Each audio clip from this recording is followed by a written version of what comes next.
Today I want to take you on a journey along with me and a couple of the most interesting people I've met this year, or ever, right here in Victoria. Namely, a record-breaking open water swimmer with multiple sclerosis named Susan Simmons, and an unsighted, legendary punk rock rocker, simply called Blind Marc. These two people have never met, not before filming this episode with me, but what they have in common, and why I wanted to bring them together for this one, is that they are both living truly amazing lives, despite and even because of living with so-called disabilities. We're also going to meet a team of swimmers with developmental disabilities called the Spirit Orcas. But for now, let's start with meeting Susan. So we are somewhere very beautiful, very awe-inspiring, I would even say. And we are actually at the site of a very awe-inspiring thing that happened. And we have the person who did the very awe-inspiring thing right here with us as well. Welcome, Susan. Well, hello. And look at this beautiful, beautiful waterway right in front of us here in Victoria. It's just fabulous. But of course, you have a very different relationship to this waterway than I do. And I still do. In 2017, I swam from United States to Canada, so just outside of Port Angeles, and I landed not too far from here, just over by the pub, and I had a beer right after. It was great. How far is that?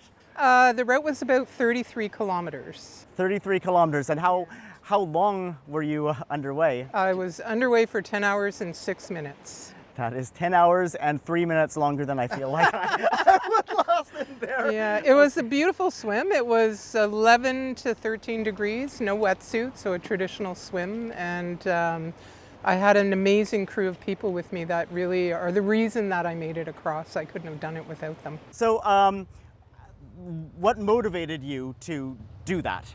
A little bit of craziness, but really what it was is I am a person living with multiple sclerosis, and the MS Society of Canada had closed the only center we had in the country where you could go and get help. You can get treatment, you could do art classes, and I just was really angry, to be honest, and I wanted to do something to lift up the community that I belong to. I wanted to inspire them and show them that, you know what, I care enough so much about you that I'm going to swim across this body of water and raise some money to open up a center, a new center. Well, I just want to say at this moment, I often come specifically right here when I'm doing my tour guide work, and I specifically talk about you and what you did right so here. Nice. So you are definitely one of my local heroes. Well, thank you. That's so nice. I hope you talk about Marilyn Bell too. We do. That's yes. fantastic. Now that we've mentioned her, we should also mention who she is. Yeah, well, she was the first woman to swim across the Strait of Juan de Fuca. And she did it, I believe, in the 50s, and she held the world record for the fastest crossing. She also called me when she found out I was going to swim and shared her stories and her knowledge. And the day after I landed, she congratulated me. So you're already quite an inspiring person, but we also have another inspiring person right here on this pedicab, Marc, aka Blind Marc from the Dayglows. Hi there. Hey. The reason I have you here on this pedicab today actually comes down to the last episode we filmed where I met your bandmate from the Dayglows, Murray. Yep. Now Murray could not stop going on about how amazing you are. He kept talking about how you're like the least disabled member of the band. I think that's the phrasing he had.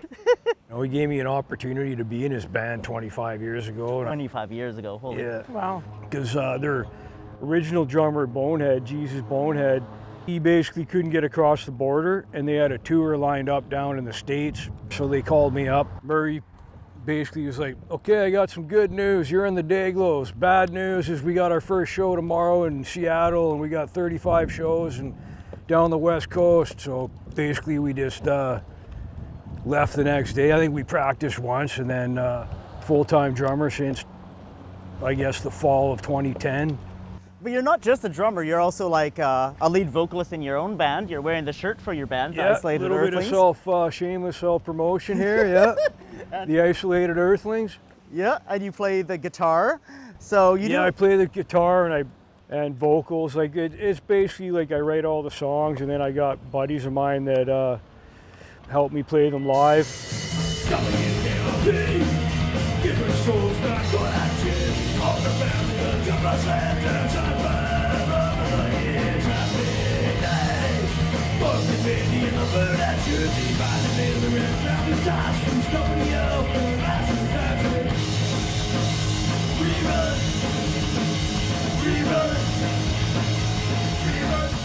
Basically like 2019, 2020, I guess, when COVID kind of hit, everyone we all went into lockdown, and, we weren't basically allowed to play any gigs for about a year and a half. So I got myself a computer and some recording gear, and then just wrote a bunch of new songs and recorded them, all the demos in my living room. And I was like, well, what am I going to call this? And then I just kind of figured, because of COVID, we're all in isolation. Yeah. So if this one's going to be the Isolated Earthlings. I got it out on my Bandcamp page, and then I got it pressed onto vinyl. Now, how long have you been unsighted? I mean, have you been always unsighted when you were a musician? Yeah, well, like I was born legally blind, so I had a bit more vision when I was a kid. It was mainly like I guess you'd call it like tunnel vision. It was I didn't really have any peripheral. What I could see at 20 feet, sighted people could see at 300 feet. So I could see good enough to like read large print or like watch the TV if I stuck my nose right up to the TV. And I could see, I could ride my skateboard down the street, but I could never see good enough to, catch a football or play road hockey or anything like that, That said, I'm just going to put this out there. I am sighted, and every time I have attempted to skateboard, I have seriously hurt myself. So you seem to have really rolled with being unsighted, and maybe even made it a superpower. I was an awkward, shy, blind kid at school. I couldn't play team sports. Riding a skateboard, that was something I could do, I used to love bombing hills and stuff like that. And then that was probably when I was 9 when I started skateboarding. I just turned 49, so 40 years now. So I had a bit of vision when I was a kid, but that kind of faded away on me in my 20s. So now it's basically just light perception. I can't really. So skateboarding down the road nowadays is that's not really an option nowadays. That's not a thing you would be doing now. Yeah. So like the last 20 years, pretty much all I do is like I skate half pipes or bowls, And it's like a hamster wheel. You drop in, you go to the other side, come back down kind of thing, Yeah. You don't got to be worried about getting hit by a truck or something like that, No. Well, something Murray was saying to me, you essentially are the most organized person in the band because you kind of have to be. Ever since I was a kid, I've always had a good memory, like not just a good memory, but good at memorizing things, As like, you would have especially to. like when I was a kid, I was definitely a lot better at memorizing phone numbers back then until I got a cell phone about 10 years ago, and now I can't remember even my own phone number. But like, especially something like if we're driving down the street, I kind of memorize, okay, the bus is taking a left, okay, I must be turning down Douglas Street or something, So when you ask the bus driver to let you off at the right bus stop, he's not always going to remember, so you kind of got to figure that out on your own and remember like where you're supposed to get off the bus, or you're going to end up like 10 blocks out of the way or something like that, What about as a musician? I mean, just like, would you say your process as a drummer is different than somebody who always had the vision to rely on, let's say?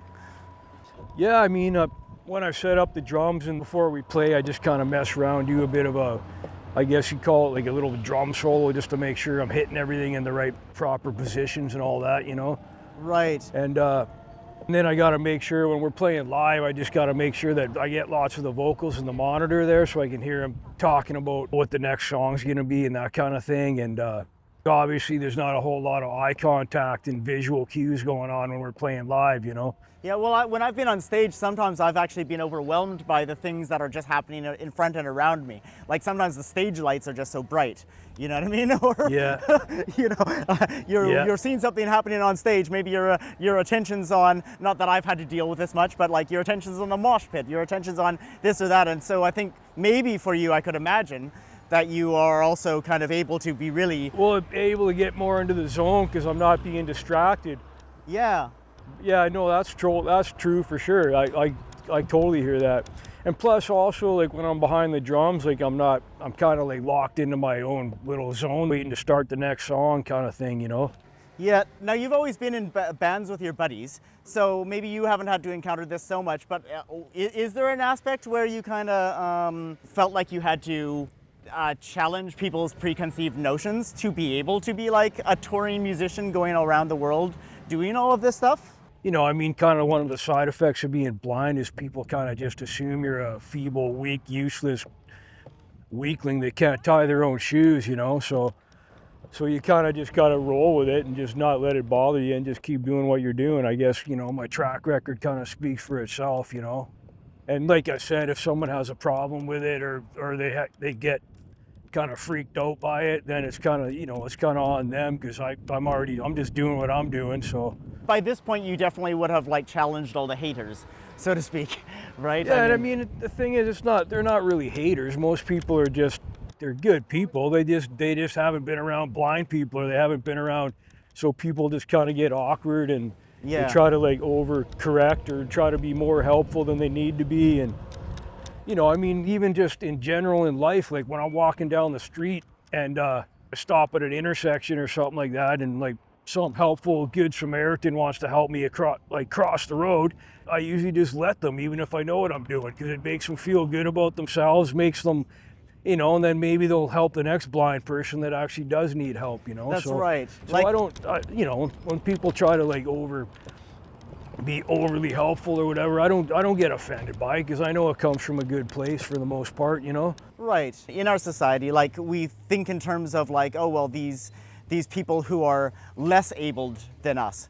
But I think like one thing that you and Susan can both actually really show is that it's not about, I mean, sure, it's being less abled in certain ways, but you make up for it by being more abled in other ways. You are more precise in your thinking. Well, that's kind of that's actually one of my new songs, Isolated Earthling songs that I wrote called Know Your Limitations. And it's kind of just a joke about basically me becoming an airline pilot and then landing the plane at the train station and then becoming a bus driver and driving the bus off a cliff. And the other way, you can't be like, I'm blind, I can do anything. It's like, you know, you got to know your limitations. I can't fly an airplane or drive a bus, but that doesn't mean you can't do anything, you know? Well, I mean, again, I can't skateboard, whereas you could. Yeah. What about swimming, Mark? Have you done any swimming? Swimming? Swimming, yeah. Actually, yeah, like, I'm not like her. I haven't swam across the freaking ocean or nothing like that. But Not yet, but I definitely like, especially in the summertime, I love going swimming in the lakes and the rivers, and you know. I used to love doing like swimming lanes at the pool, but because it's good exercise, you know. But I just can't do the chlorine anymore. It just burns my eyeballs. Right. So ocean would be better for you. Did I mention that I know somebody who's actually really good about ocean swimming? Yeah. She's sitting beside me there. Yeah. I would love to hear that after this, you guys ended up doing like a swim together. I think it'd be great if you could come swim with me and the Spirit Orcas. Sure. Oh, she'd be like lapping me. I'd be like, slow down there, come on. So when you're in the water, I've done night swimming where it's pitch black. Yeah. And I can't see anything. Yeah. And what I do is I use the sound of the shore and the shoreline waves to help me know where I am. Yeah. How do you know where you are? I guess, yeah, you kind of just listen to where the shoreline is so you're not going the opposite way and getting way out in the middle of the lake and then getting too tired to actually swim back to shore, you know. Yeah. I never really thought about it, but yeah, I guess that's kind of what I do for sure. Probably subconscious. Yeah, exactly, yeah. I have two people that swim with Spirit Orcas that are blind, and Holy Spirit, or like whales? no. They're a group of swimmers with what people call disabilities, but two of them are blind, and one of them she's very afraid to go out into the water without me, and it would be great to start teaching her ways to know how to figure out to get back using her hearing a little bit more. Yeah, unfortunately, just from playing the drums since I was 11 and not wearing earplugs till I was about 35, my ears aren't really as good as they used to be. But if it's like life or death situation, I think I'd probably like tap into those primal, instincts or whatever. And Well, I can also imagine that, like, okay, your hearing isn't as good as it once was because being a drummer in a legendary punk band. Fair enough, right? But I do still think there's also like learning how to use your sense of hearing. yeah, no, exactly. When I worked in Austria as a journalist, one of my favorite features I ever did is I went to a space conference and I met a bunch of unsighted astronomers who in some respects, just like the data that they were able to find of like supernovas and things like this, Wow. Yeah. they would, instead of visualizing it, they would actually listen for the data. They would have systems that would translate the data into sound, and they were actually much more efficient at processing Cool. the data and analyzing it than their sighted colleagues. And for me, that's just like such a great example Yeah, that's of how pretty cool. like not disabled you are just by being differently abled. It's like a mixing board, you turn the gain down on one thing, you turn this up on over there, and it's just a different system. Well, if you think of it, everybody has a disability then, right? Yeah. Everybody's got something they're really good at. We all have to figure out ways of doing things that we're not good at, and we all probably have limitations. Yeah, So exactly. whether you have a disability or not, you're still working within that paradigm. Yeah. And that's like where I like to be, is that we're all the same. It's just people have chosen to call these things disabilities Yeah. because they're not sure how to, like you said, when people come to you, they're not sure, it's awkward, they don't know what to say, they don't know what to do.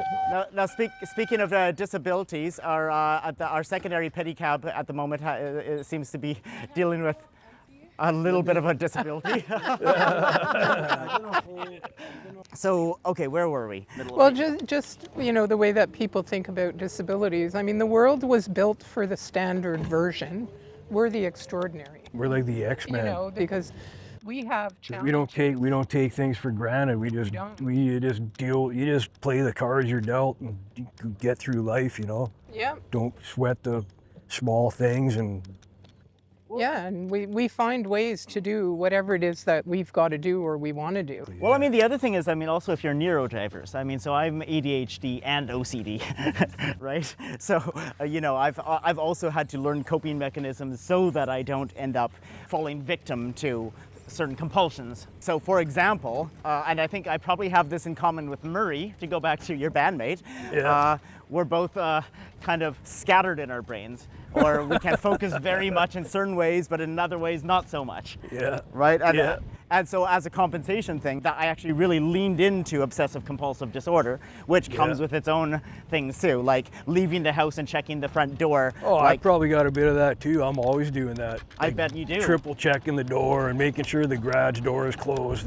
And that also probably comes that is an effect of also the things that you don't have. Well, yeah, exactly. Yeah, like you can just look and see, oh no, the door is closed, but I'm like, no, you gotta check the thing 12 times to see it, make sure it's locked. Yeah. But I also just think that like a lot of the times, like somebody who is autistic, let's say, might just be considered like strange for the way that their brain works. But like historically in very different hunter-gatherer societies, the way that their brain worked might not have been seen as any sort of detrimental thing at all, right? Well, that's interesting because it means before we would work with people to our advantage. Now we see people who are different as being a disadvantage. And it would be nice if we could change that around and see the advantages of these things. It kind of almost makes me feel like society itself is what's disabled. Well, it's not the people. I like the social model of disability is, I'm not disabled, you've disabled me. Right. by building the world that you've built it, or the Spirit Orcas. They've been disabled by the way the world is built.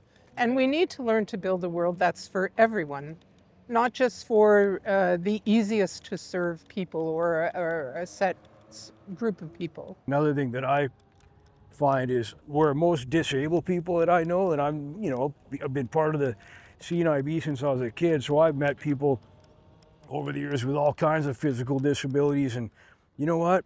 I'm probably generalizing a bit, but for the most part, they're the happiest people I know because they're just living their life, playing the cards they're dealt, where it's just I find a lot of people that have everything, I don't know if I'm really explaining it properly, but it's kind of like, I'm picking just up be what you're laying be down. grateful for what you got, and just.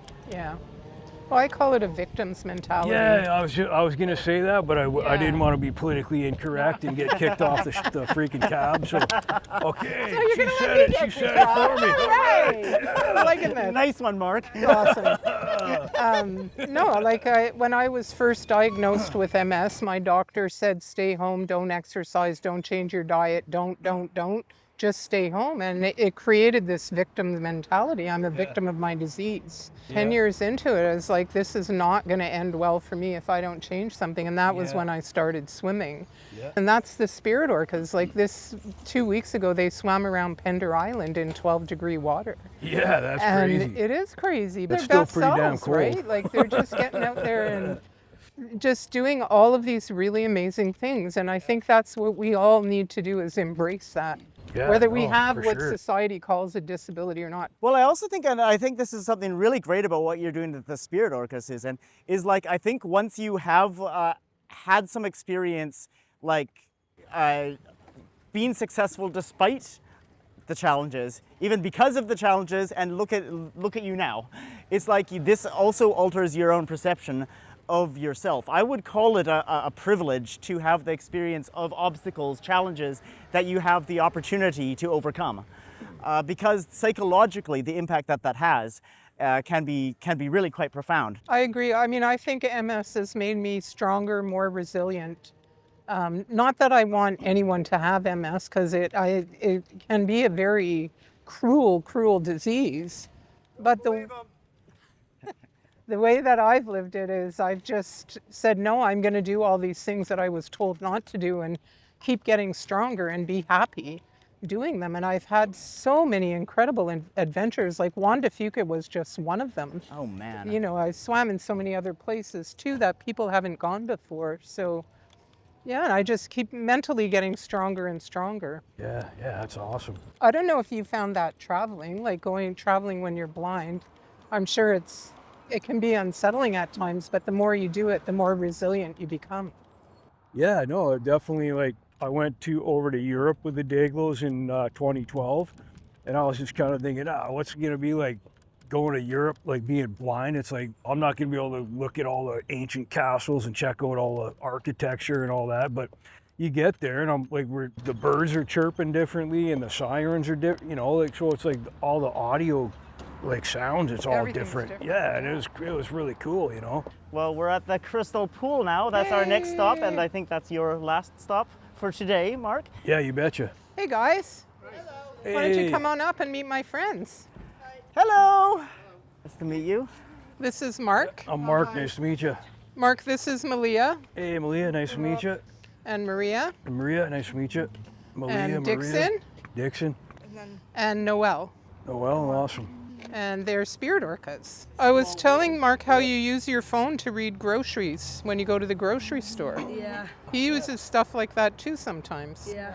Yeah, I use the voiceover on my phone to talk to me and reads out all my text messages and emails and all that. Is this where you guys swim? It's where we swim, yeah. We That's, swim here on Mondays and Fridays. they practice here year round. Yeah. It's a master's swim club for people with disabilities, and we happily allow people without disabilities in our club. We don't have a problem with people that don't have disabilities. They're okay. We don't mind. No. Yeah, it's fine. But they're going to rebuild it, so it'll be closed for 5 years.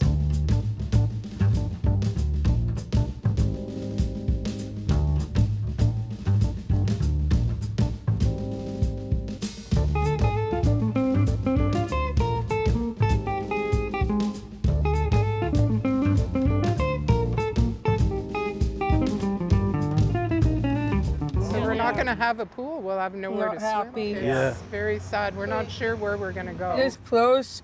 First before I feel upset because this is my home, this is my heart. Yeah. Right here. Maria, how long have you been swimming here? Do you remember? Quite a few years. Like over 15, 20? Yeah, something like that. Yeah. So you started with Special It O. was Special Olympics and then Yeah. And Dixon, you're the same, eh? Did you start with Special O? Yeah. Yeah. What about you, Noel? Yeah, I was 12 when I first started. You first started swimming at 12. Wow. And may I ask how old you are now? 37. Oh, Wow, that's okay. a long So it's time. been a long time then. How do you guys feel about it closing? Upset. not happy. Not happy. No. They're running out of places for different swim groups to find pool space to use. Yeah. Because especially up at UVic, they closed their pool and they're just Yeah, thinking, oh great, where are we going to put all these different clubs? So McKinnon closed and they brought all their swimmers between here and Commonwealth and Oak Bay. So they were way overcrowded, and then you just think the loss of this a double pool. I'm sorry to say that this plays into like a recurring theme in Bon Victoriage, where we often go to venues and we're like, yeah, so this closed or this is about to close, and there is not something kind of replacing that. If you look at things like Crystal Pool and all of these arts programs and things like that, these are part of what build a strong, healthy community. We can't expect kids to grow up without places to go. We don't want them sitting at home all day on their tablets and things like that. We want them to be able to get out into the environment, into the pool, go to theaters and things like that. It's a much richer life. So we see them using the pool and they're living healthier lives because of it. Also, they have community, they're connected to people, which is really important. We don't want to live in isolation. People need one another in communities, and Crystal Pool is an incredible community. The staff here are amazing. They're so fabulous to all of us. Like Meliah gets help at the pool when she needs it. All of these guys do. We all do. If something is happening, they let me know. They so that we can work through it. It's not built for people with physical disabilities, but they figured out ways to work around it. We started up a Masters swim club. We were traditionally open water. Now we have Masters Club, and this is Canada's first accessible Masters swim club. And they swim in Masters swim meets. They did their first provincials this year, so they're swimming outside of Special Olympics. They're swimming with everybody else, right? Yeah. Because we are just everybody else. So Dixon, did you want to say anything about the Spirit Orcas? What it's like for you being part of this club? What it means to me in my heart. We're like family. Nice to meet all you guys. Nice to meet you, Susan. And here's some stickers for you guys. That's my band, the Isolated Earthlings. And then here I got a bag of records for you, Johnny. Oh, thank you. So that's some advertising for the best record store in Victoria, Turntable out in Fantan Alley. So maybe we can just pull these records out. Yeah, Might let's as do well it. do some shameless self-promotion. Shameless self-promotion. So that's the first record, and check out the back cover. We got the band photo with the Bob and Doug statue in Edmonton. Yep. And then there's another one there at the split with our buddy from up in Kelowna, Mr. Awesome. Well, I'm looking forward to listening to these. Yeah, definitely. Mark, you've been amazing. Yeah, Thank you awesome, so much Johnny. for joining Yeah, on thanks us. for letting me participate and all Absolutely. that. And Yeah, and I'll see you in the ocean. yeah, you betcha. All right, there's Noel. See you later. Well, Bye, Noel. It was nice meeting you. Goodbye, Crystal Pool. that question for love you. Yeah, we do love our Crystal Pool. It's really been very good to us. So, just to kind of clarify, how long have Spirit Orcas existed? Like, what was sort of the The impetus. the for it? impetus for it? Exactly. I think they've been around for about 6 years. What happened was I, at the time, was coaching Special Olympics, and one of the swimmers was wanting to swim in the open water. Right. She saw me on TV and she thought, oh, that's really cool what you're doing. Yeah. So I started with one of them, and then there were a bunch more that wanted to swim in the open water. They're like, oh, we want to try it too. And I think they thought they were going to get on TV is what it was for some of them. But they ended up trying it and they loved it. Initially we were going to swim a relay across the English Channel. But we decided not to. We really wanted to focus on our local waterways. Right. We thought it more important that we share our message here. And the message being that people with disabilities can do stuff too. Don't discount us before we even get to the table, which is often what happens. We're not even thought of at the very beginning. So it started with that, and a few years later you joined, Meliah? Yep. We invited you. We give special invitation to people that we think are good for the group. Since then, we've also gained Noel. Anybody else that we have? Lisa. Noel. Lisa Newell, and you coached Lisa. I coached her do swimming. Yeah, you were teaching Lisa how to swim. Oh, wow. And she coached her to, was it a 5-kilometer swim at TELUS? Yes. That's what she did. That's right. So Meliah was her swim coach for that. I had at one point a coaching program where they were all coaching as well. Yeah. Okay. And we hope to do that too, because they're such good swimmers. They have great skills and they'd like to pass them on. And you're actually a record-breaking athlete, Meliah. Yes, I am. So you've done things that no other person has done. Yeah. Yeah. I do my swim, my 5K swim 4 hours, not stop. That was at TELUS Lake. In this lake, and stop and eat, and I keep going. And then after that, you did a 10-kilometer 10K swim. swim at Back Bay. There are no other people that we know of with Down syndrome that have done anything like this. Hey, Meliah? Yep, that's right. And then I did my 12K swim and I can't make it yet because that lake temperature is too hot. It was too hot. We had to stop part way. I did 5.5. Yeah.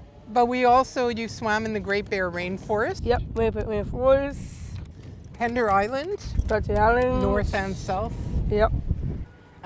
Do you have the feeling that like all of these swimming that you've done and breaking records and all of this, Yes. has this also altered your kind of perception of yourself as a person who can accomplish things and do things and just your own sense of self-value? So, Meliah, when you started in Special O, what were you like? Like, You sit on the side of the deck I and was on the deck and I was chatting to people. never really swam. And now, Now she owns the lake. Now you own the lake. Now it's yours. Ocean Lake Airport is my home. Do you feel more confident in yourself? Yes. You also live outside your parents' house now. Yes, that's right. I live home saying that was now. When I first met you, you used to say, I'm a cute little baby or a cute little kid, and now what do you say? I'm not kid and not child. You're I'm a strong, strong woman. yeah, a strong woman athlete. And healthy. When you have a disability, I found with MS that I wasn't invited places because of it, or they would assume, for example, I couldn't swim 200 fly or things like that. And I knew for people with intellectual disabilities, I think it was probably even worse. Yeah. That they were just not invited to the table, never asked, would you like to do this? What are your goals? What are your dreams?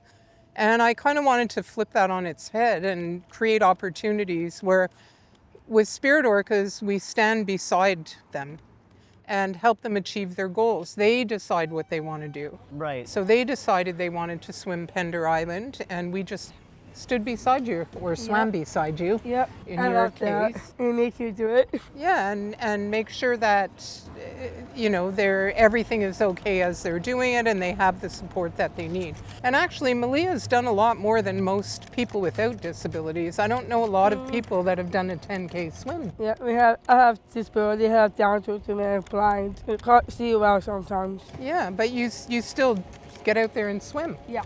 Do you see whales? Not yet. Not yet. Not yet, I hope.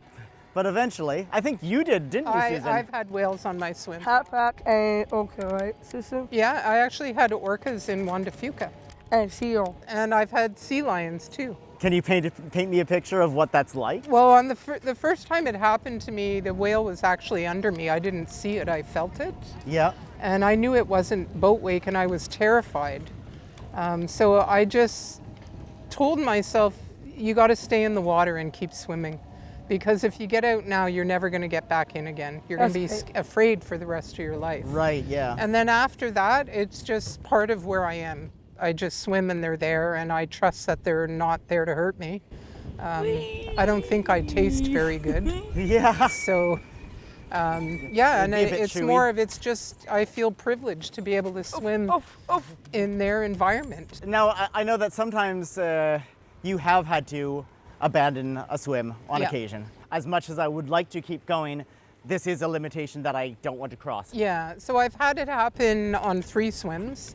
The first one was a 105-kilometer attempt. Right. And I was sick all night long. It just wasn't working.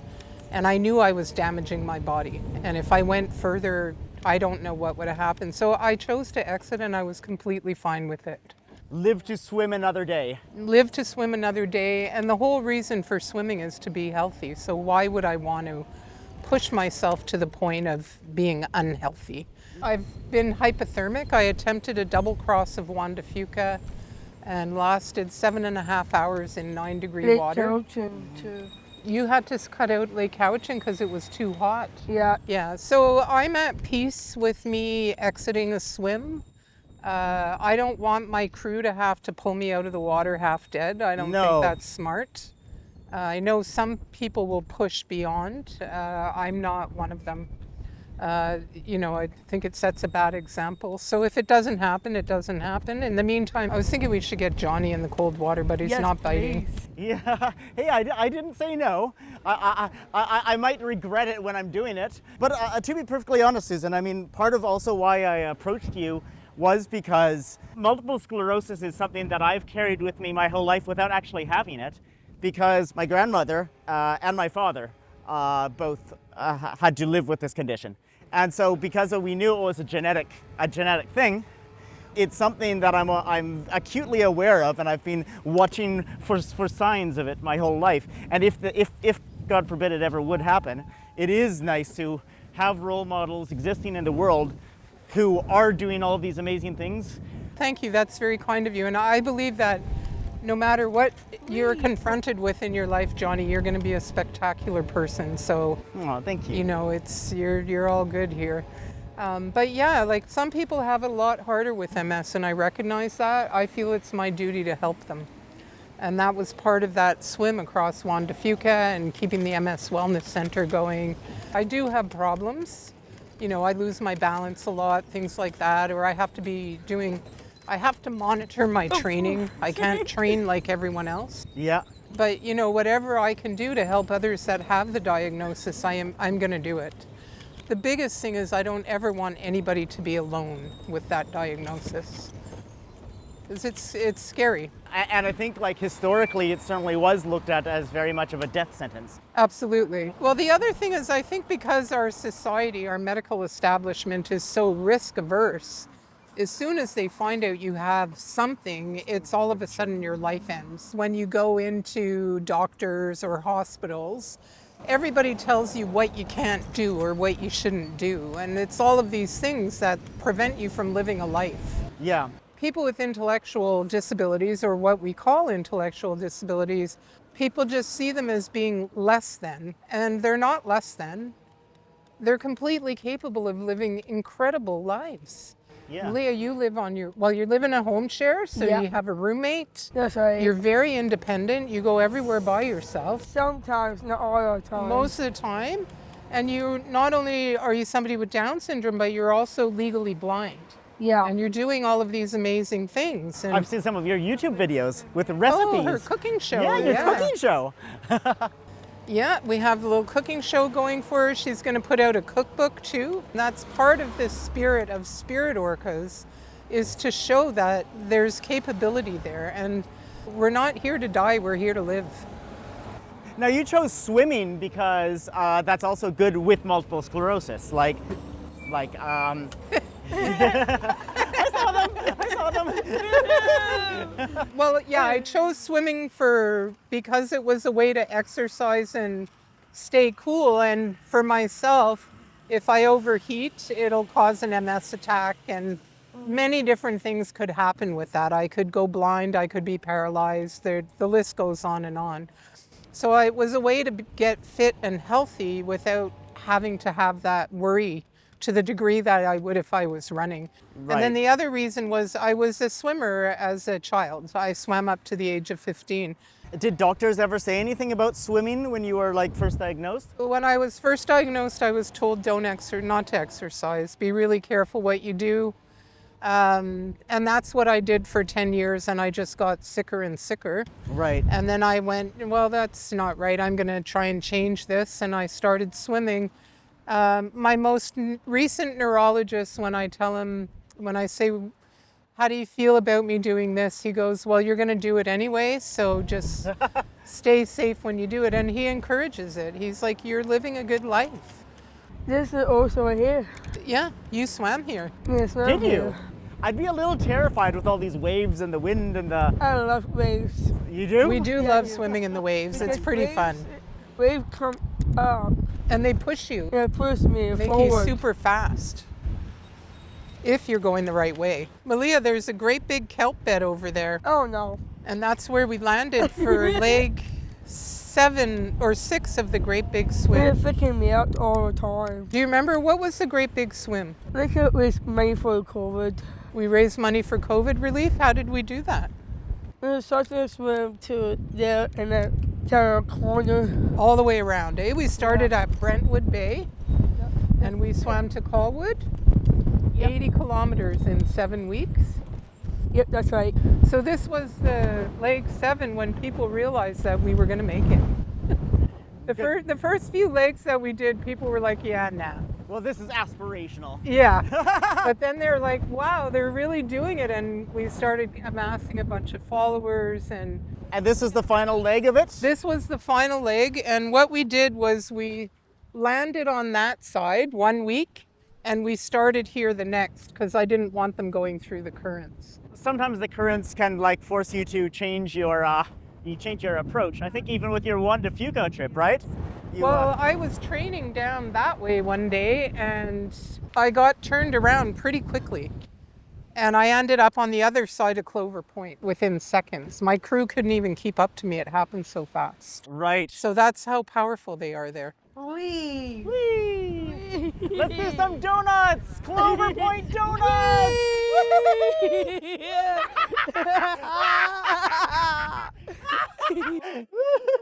So we've arrived at our next destination, Clover Point, or should I say Kelper Point. I may have been clued in on a little bit of what we're doing here. Okay, well, follow me.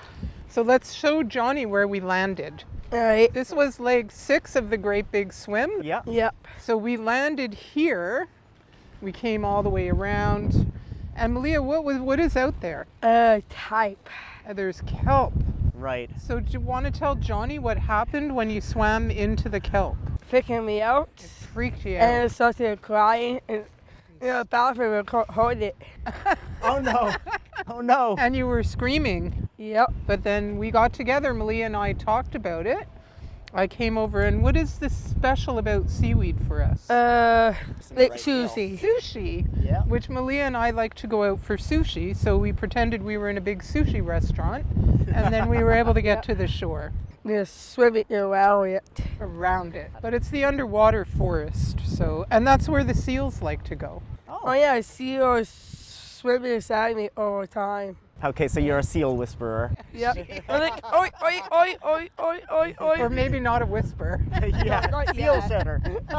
Shoot. Yeah.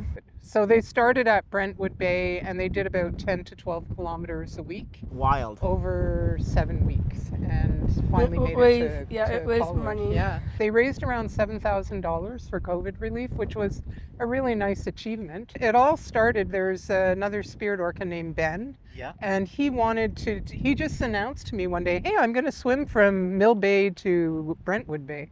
And I'm like, really? Do you have a crew? And he's like, nah, I'm just going to do it. Right. And I said to him, well, what if we change it up and do this instead? And we got all of the Spirit Orcas involved and turned it into the Great Big Swim. And just, again, amazing. The water at times was 10 degrees. They're in no wetsuits and Cap with goggles, no wetsuit. just your cap and goggles and swimsuit, Yeah. eh? Yeah. Have you ever forgot to bring your swimsuit to a swim? Oh yes. Yes. I thought of it, my swimsuit. I was like, oops. That's not so good. Well, thank you so much for joining on this. This has been so much fun. I loved it. Yeah. All right, everybody, group hug. Okay, who's squeezing my man boobs? warm.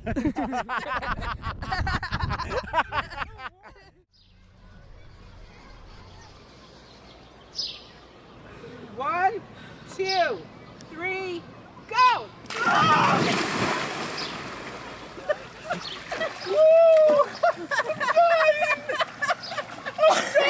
You're not dying. You're not. 1, 2, 3.